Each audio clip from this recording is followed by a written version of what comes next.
On Wednesday, we started talking about different empires and what an empire is, because at this point, societies have moved on.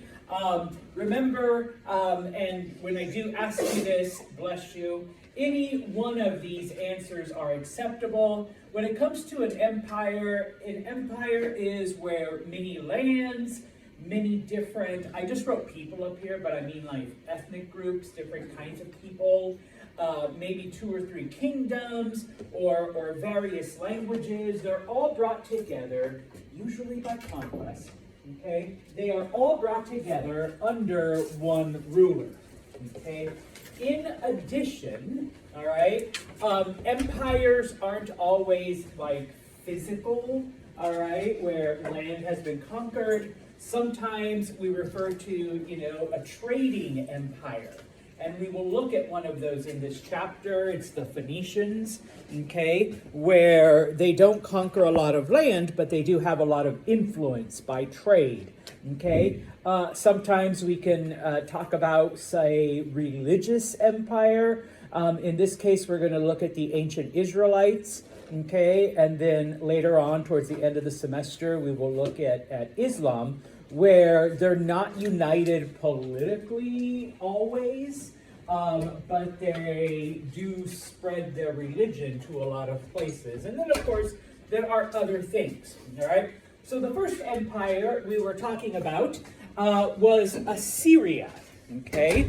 And Assyria, remember, their homeland is in northern Mesopotamia. The Assyrians referred to it as the land of Ashur, okay? And the city of Nineveh, which is right along the Tigris River, way north, is their capital city, okay? And so over the course of several hundred years, they conquered all of Mesopotamia.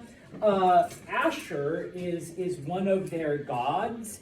And according to Ashur, they were to conquer everything to the west.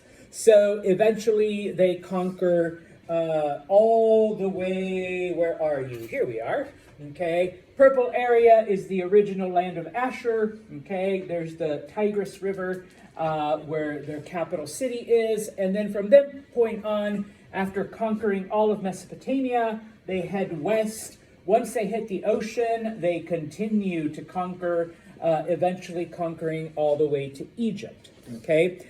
We talked about how they treated their conquered peoples, their brutality, the psychological warfare that they engaged in, and all of that stuff before we were so rudely interrupted. It was, no, not you, on Wednesday by it was a fire drill. Usually they tell me about it beforehand so that I know, like, where. No, they said they wanted to test how fast we reacted too. And I'm just like, we didn't even react that fast. We were just like, yeah, I know. Anyways, yeah. Okay, so we've got 2 more things of Assyria, then we move on to the next empire. In Assyria, this was basically the social divisions that they had. Obviously, a bit more complicated than what we saw in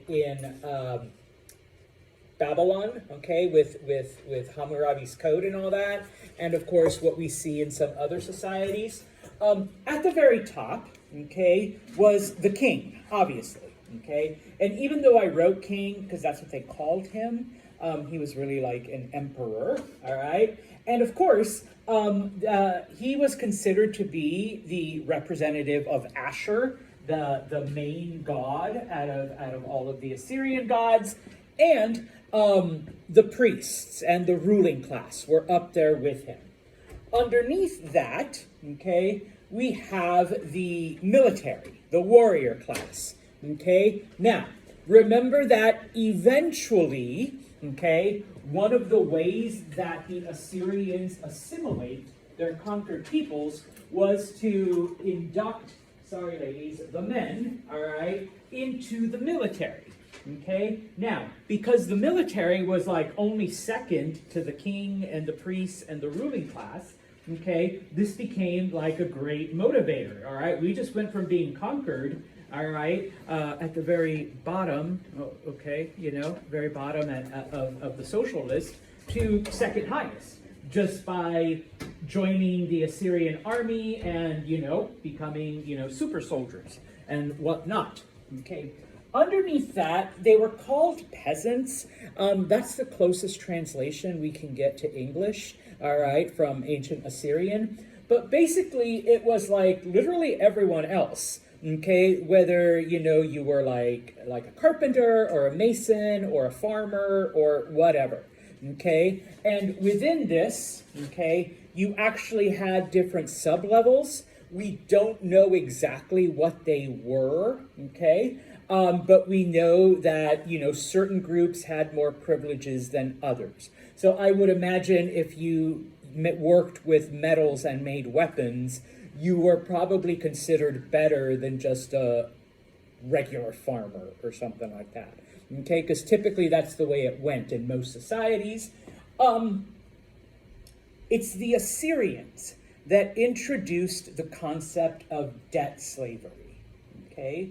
Where you don't have enough money to pay off all of your debts, okay, or you just borrow too much money and you're irresponsible, and so you either became a slave to the person. I owe Tori lots of money, so I become her slave for an X amount of years. We agree on a contract until my debt is paid off, or I have Olivia pay my debt to Tori, and then once again we make that arrangement so that I'm Olivia's slave for a certain amount of time until that debt is satisfied. Now, because it wasn't like, I guess I want to call it slavery light, okay? I could still get married, I could still have a social life, I could do all of that. All right. Obviously, how am I going to pay off other things, So even though I'm enslaved to Olivia, I could still run my business. I still had my properties. Why they didn't just make me sell my property so I could pay off Tori, I don't know. All right. But basically, I'm still doing my thing, but I'm working for Olivia for free. Yes. Let me ask you a question, but since the debt slaves could essentially do what they wanted, did they also have slaves? I suppose you could, all right? But I would imagine if you owe that much money to a person, you would probably just be like, hey, Tori, would you take a slave and knock off, $5,000 off the money I owe you? And more than likely you would say, okay, yeah, that's actually a pretty good deal. Slaves are way more expensive, so I'm getting a deal here. But yeah, I suppose if you really wanted to, you could have one, although it would make more sense to pay off your debt first, okay? At the very bottom, all right, were the slaves, the ones that were, remember, captured in war, because for the most part, in ancient times, that's how you became a slave, okay? You had no rights, all right? You were a slave. More than likely, you have been captured and you have been moved from wherever you lived to a different part of the empire where you don't speak the language, you don't know the people. Maybe you've had a thumb or a toe cut off, okay? And of course, you were the ones that did all the manual labor, all of the hard work that nobody else wanted to do. A typical slave's life. You were given a little bit of land to grow your own food. Okay, because obviously the person that owned you, wasn't going to feed you or anything. Once again, I know sometimes we think of slavery like in the American South, but they had homes and, they had food. No, okay, you were a slave, but you still had to, figure out how you were going to eat and how you were going to, do everything else. Okay? As far as the rest of society, and here we're talking about, the upper classes, the warrior class, and of course the peasants, okay? Once again, I am so sorry, ladies, all right? I'm going to apologize throughout history to you. Women had no rights, okay? None whatsoever, okay? They could not leave their homes for the most part, okay? You cooked, you cleaned, you had children, you were under the control, when you were young, under the control of your father. When you get married, then you're under the control of your husband. And if your husband dies and you're a widow, then your oldest son is now responsible for you. Okay, and that's basically it. If you do go out in public, okay, for whatever reason you had to go out, your faces had to be completely covered. Okay, nobody could see you outside of family members. And it's interesting because in ancient Assyria, okay, there were prostitutes, all right? There's a reason why it's called the world's oldest profession, all right? There were prostitutes, and the only women that went out in public without being covered were the prostitutes. That's how you knew if you were a guy, hey, okay, I'm looking for a date, how much? If her face was exposed, okay? So that's how you could identify who the prostitutes were, okay? Now, this applied to everyone, even the queen, okay? The queen lived in a separate part of the palace, all right? So in a place, because, obviously, if you're the king, if you're the emperor, you're meeting with the minister of defense and the head of the army, and you're meeting with the finance minister and, the person, the agricultural commission, all of these are men, all right? So in order for the queen to not interact, she lived in a completely separate part where only women were allowed to have contact with her. Or, here's where we get one of the first mentions of eunuchs, okay? Now, I know we're all grown-ups, but just in case, does everyone know what a eunuch is? If you don't, a eunuch is a man who has been castrated. Okay, his testicles have been cut off. All right. It was felt that they were the only men that could be trusted around the queen because they couldn't have sex with her. All right. And you will find that in a lot of ancient cultures, this actually happened quite a bit, where women were kept in isolation, or women were, not allowed to mingle with men. Eunuchs were the exception because obviously they couldn't have sex with them. Okay? But of course, remember, the empire was constantly at war. Okay? Yes, it lasted for 300 years. But for those 300 years, Assyria was constantly fighting either enemies trying to conquer new land, or at some point, these different groups who tried to rebel, even though, fear of toes and thumbs being lost, they didn't care. They would still try to rebel, okay? It is during one of these periods of civil war that another tribe from the north, they are known as the Chaldeans, okay? They come in and conquer Assyria, all right? Now, some textbooks, including some religious texts, refer to them as the New Babylonians. Why? Because the capital of Assyria was Nineveh. The Chaldeans reestablished Babylon as the capital. Okay, so they basically moved the capital to Babylon. Because Assyria was in the middle of a civil war, one of the first things that the Chaldeans did was go and try to reestablish control of all the lands that the Assyrians had been fighting over. And here we tie everything in, and I'll mention it again when we talk about the ancient Israelites.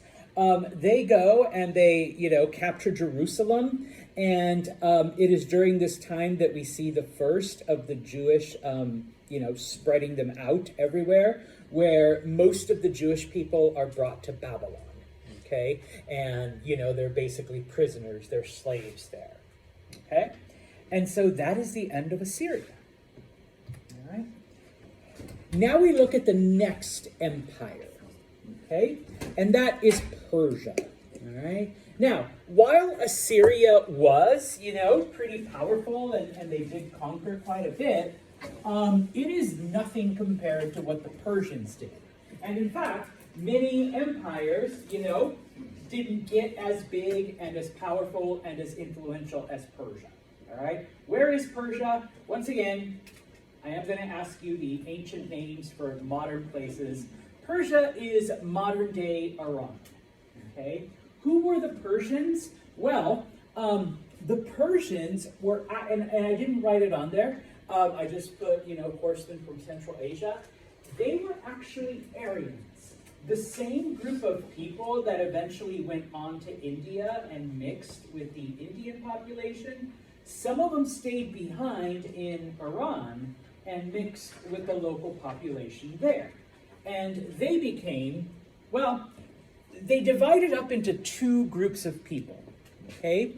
The Medes and the Persians, all right? Now, the Medes were the ruling class. They were the upper class, okay? The Persians, on the other hand, were the, lower classes. They were the ones that did all the work and whatnot, okay? Essentially, the Medes were like the more pure Aryan, whereas the Persians were the Aryans that mixed with the locals that were already there, okay? And so for several, 100 years, you do have this division between the people. But then, a man named Cyrus is born, and he is a Persian. Somehow, he manages to marry into a Mede family. And it's not just any family, but it's a very important Mede family. Okay? So he marries into the right family. Okay? Even though she's part of the upper class. All right? Using that influence, using his wife's family's influence, he is able to unite both Persians and Medes, and eventually Cyrus becomes the leader of the Persian people. Once Cyrus unites them, they drop the name Mede, and everyone is just known as Persian. Okay, so they're all now Persians. Okay, with Cyrus at the head. Okay, now Cyrus eventually becomes known as Cyrus the Great. Okay, because once he unites the Medes and the Persians, all right, he brings them together, bless you, they're all under his control, okay, he begins to conquer, and he conquers, pardon my Persian, a shit ton of land, all right, he conquers basically the biggest empire until Alexander comes along, all right.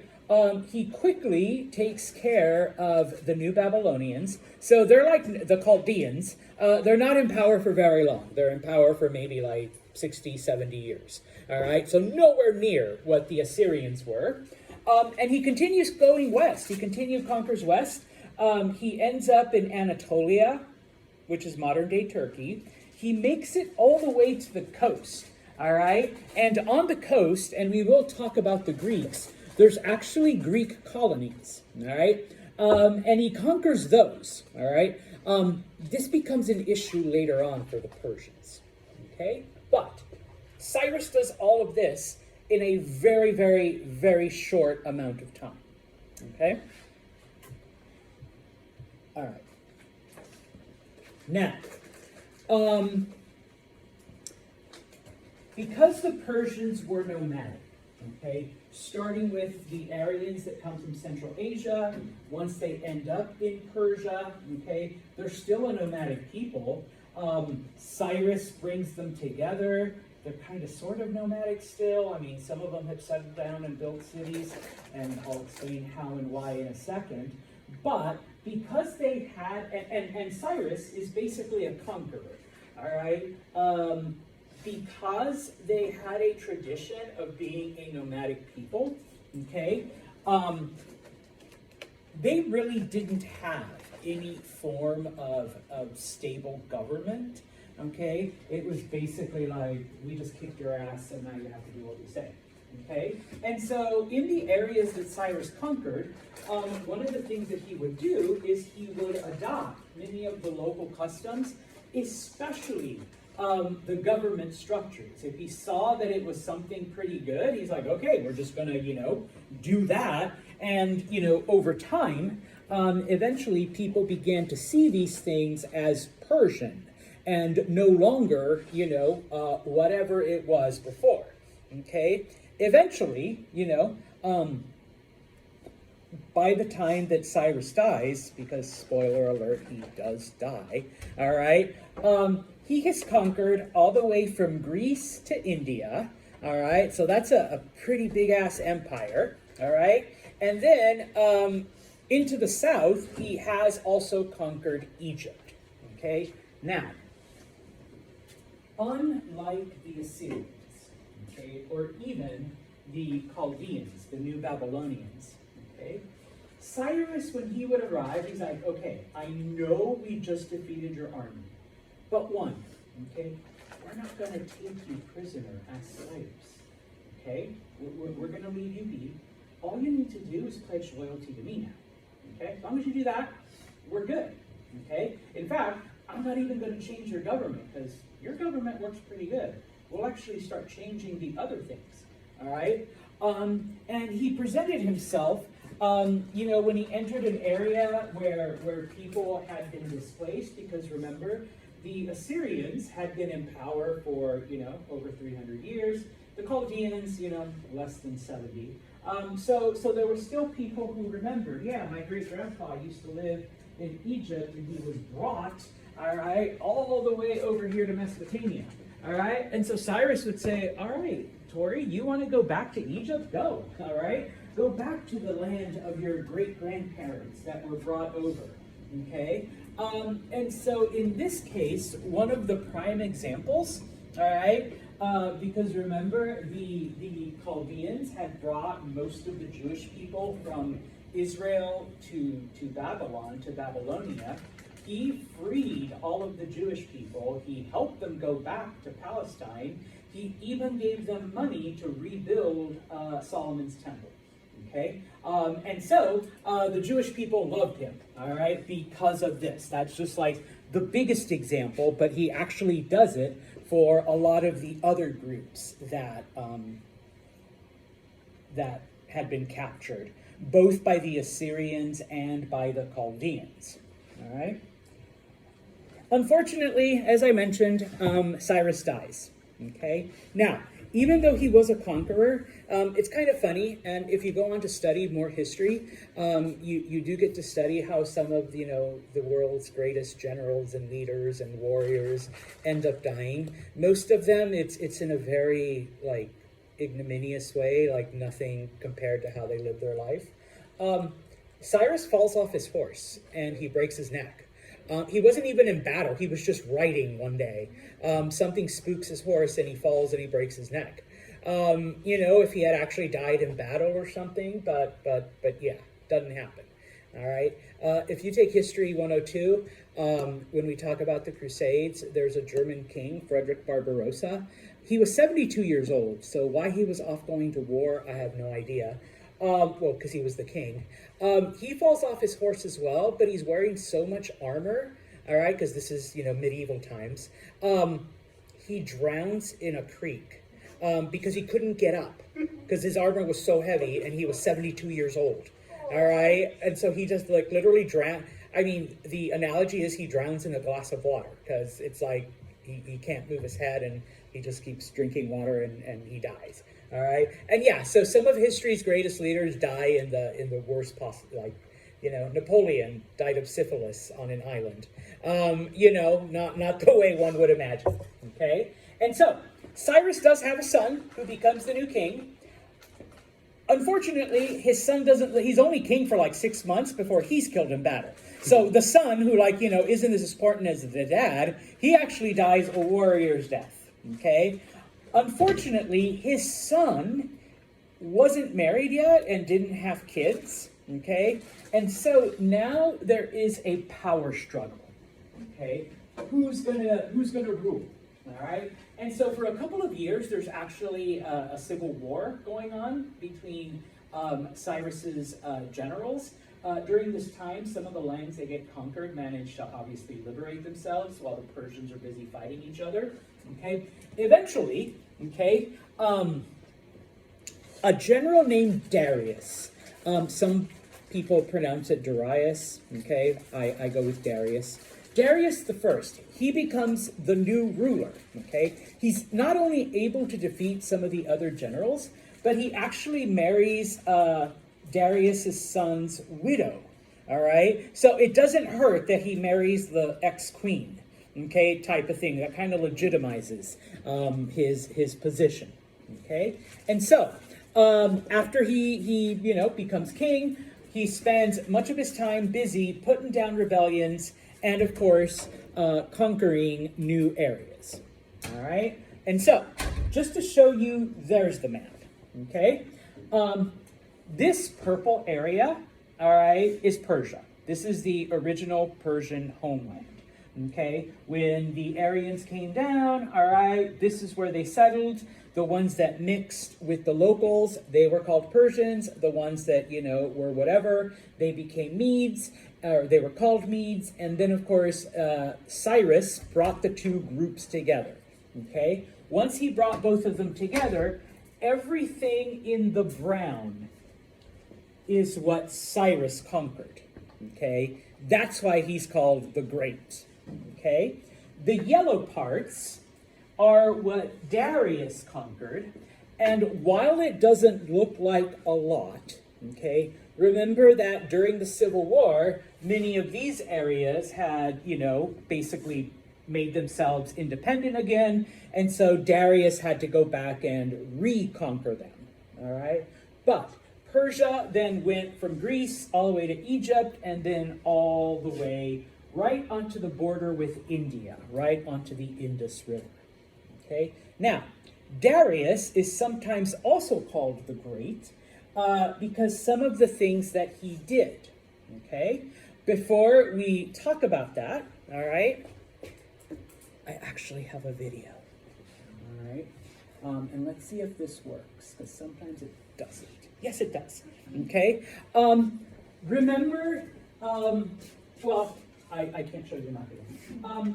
Persia is nowhere near a major river, okay? A lot of the early societies were established next to major rivers.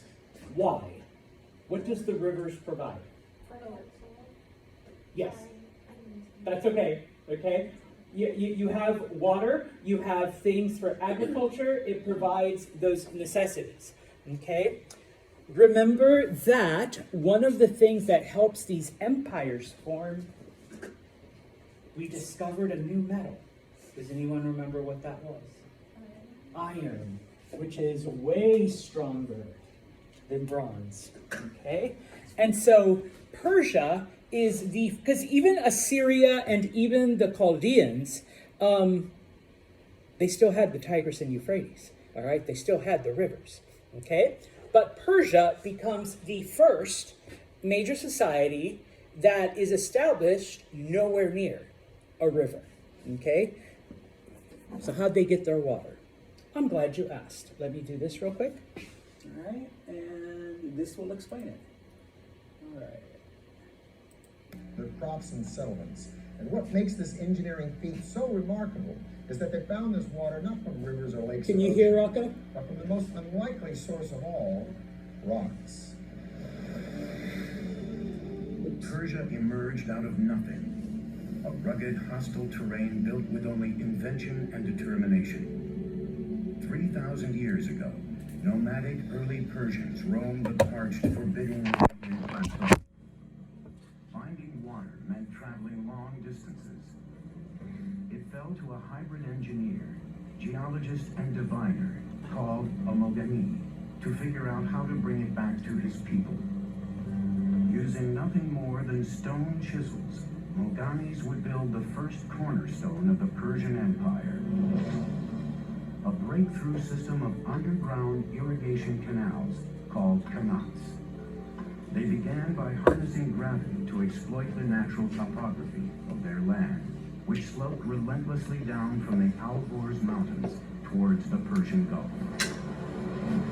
When you have these woke revolutions, I am so sorry, I don't have the Prime version with no commercials. Not going to do this. Vertical shafts were first dug down from the surface, and the tunnel was excavated horizontally for a short distance. Then another vertical shaft was built, approximately 3/4 of a mile up the slope, and the channel continued. It can be sometimes 20, 30, 40 kilometers away, so it's a very skilled operation, to the point where the gradient of the water channel meets the aquifer or the groundwater sloping up at the point where the mountains begin. The angle of the slope was crucial. 1 unit in elevation for every 100 on the horizontal. Not too steep, because that would erode the base of the water channel, and of course not so flat as to prevent the water from moving to its intended destination. 2,000 years before Rome's legendary aqueducts, the Persians were channeling massive amounts of water over long distances. In hot, dry climates, with minimal loss due to leakage or evaporation. Water means food, but the engineering technology to locate that water and move it was a carrot that the Persians were dangling in front of their neighbors. Around 700 BC, all of... Okay, so, I'm sorry, that hurts. Nope, that didn't help. There. All right, so the Persians were one of the first societies to use irrigation, okay? The mountains are up here, okay? So they found a way to discover water in the mountains and then move the water from those mountains down here, okay? Which is not an easy thing because you have to be able to use gravity, obviously, and calculate how much of a slope you are going to do over those, miles and miles and miles of desert, so that by the time it gets down here, okay, it hasn't all evaporated or washed into the dirt, okay? So yeah, that was, you don't have a river here, just bring the water from where it is into where you need it, okay? So, what about Darius then? Okay, what makes him the Great? Well, Cyrus was a really, really good conqueror, but not a very good administrator. He basically just let the local people govern themselves as long as they pledged loyalty to him. All right? Darius, on the other hand, said, okay, that may have worked for Cyrus, but we saw that as soon as there was no leadership, as soon as Cyrus and his son died, how everything just kind of collapsed, and I had to spend years reconquering it. All right, so let's set something up.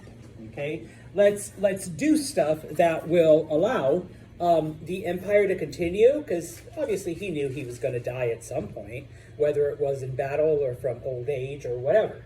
Okay, now.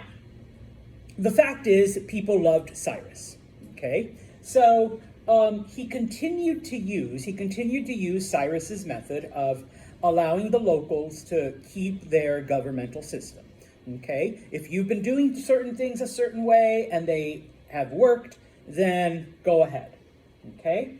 The only thing, just like Cyrus, okay, you have to pledge loyalty to me as your king, okay? People were like, cool, no problem. All right, but Darius added, though, of course, as part of the empire, you're now responsible to help in its maintenance and upkeep and all of this other stuff. So he also introduced taxes.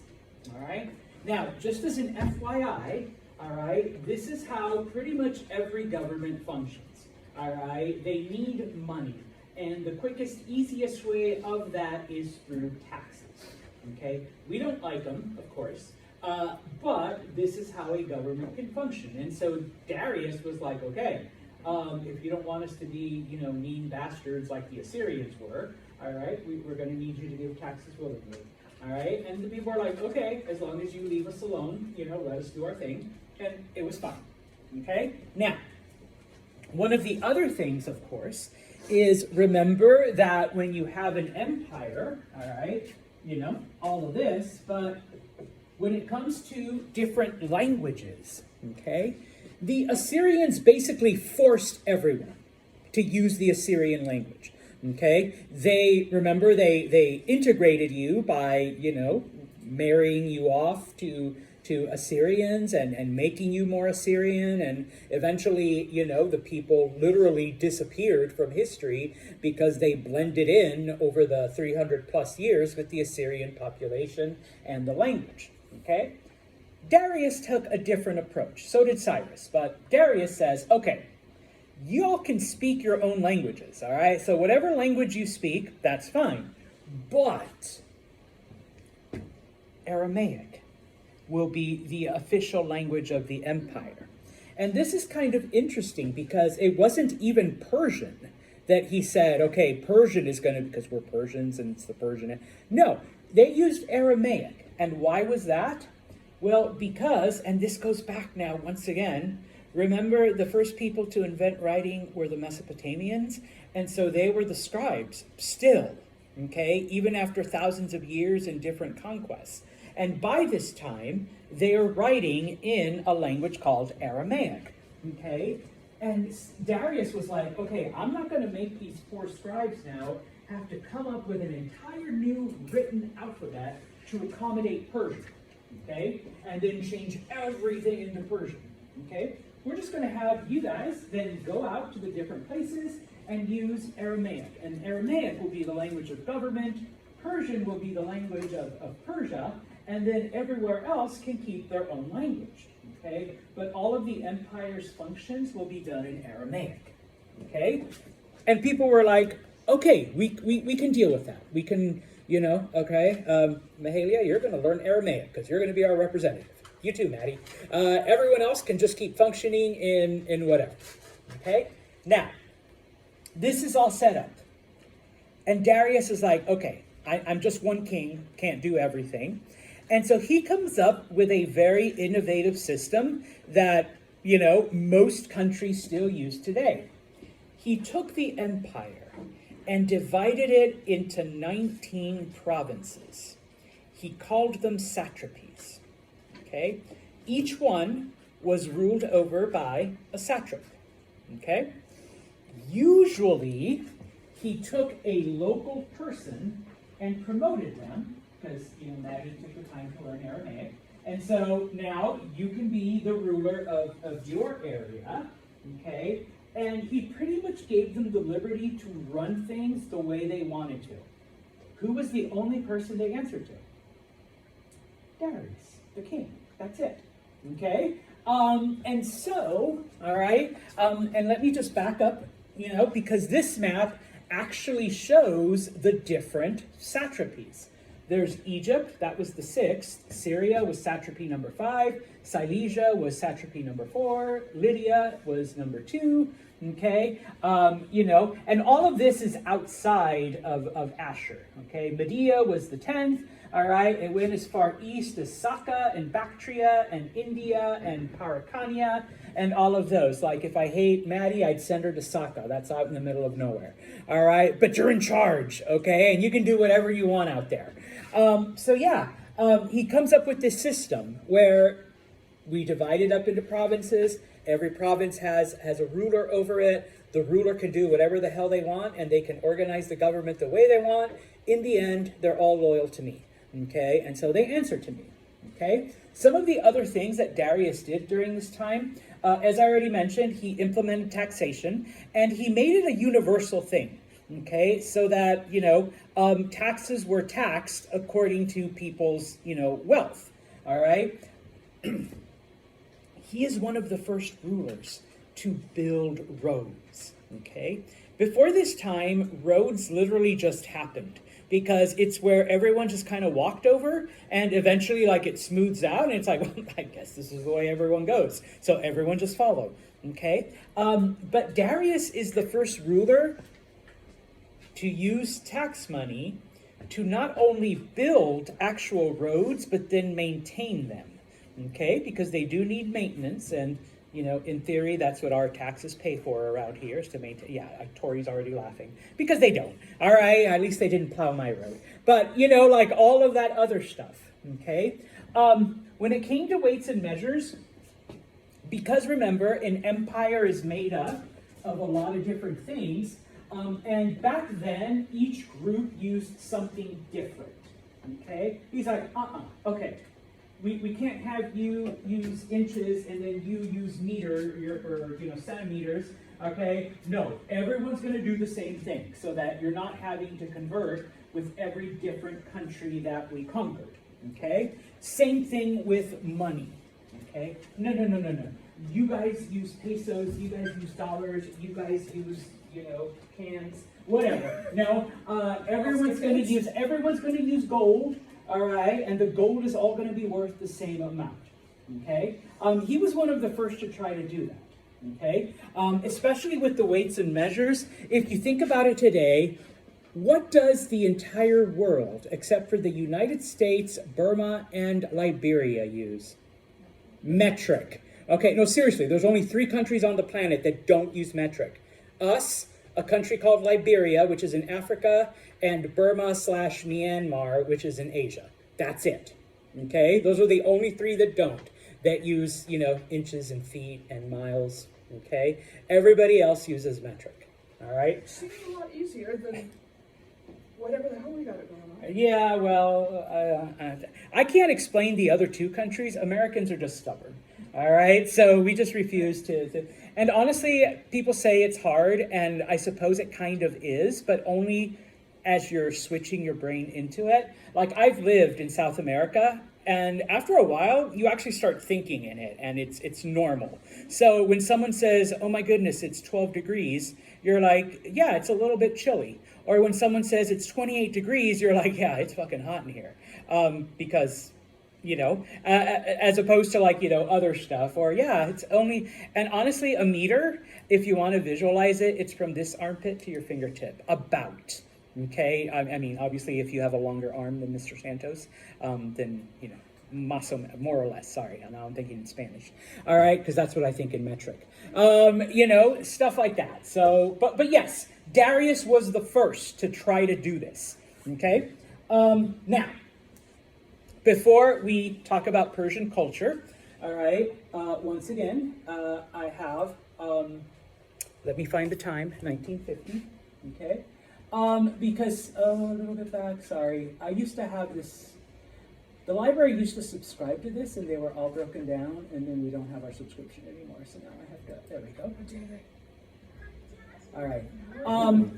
Some of the I know, and I don't have premium, okay? Shut up. All right, I can't afford it. Okay, so 2 things then that Darius does that, in addition, to uniting the empire and dividing and all this other stuff, dividing into provinces. Okay, 2 things that Darius does that people call him the Great. Okay, so let's do that. And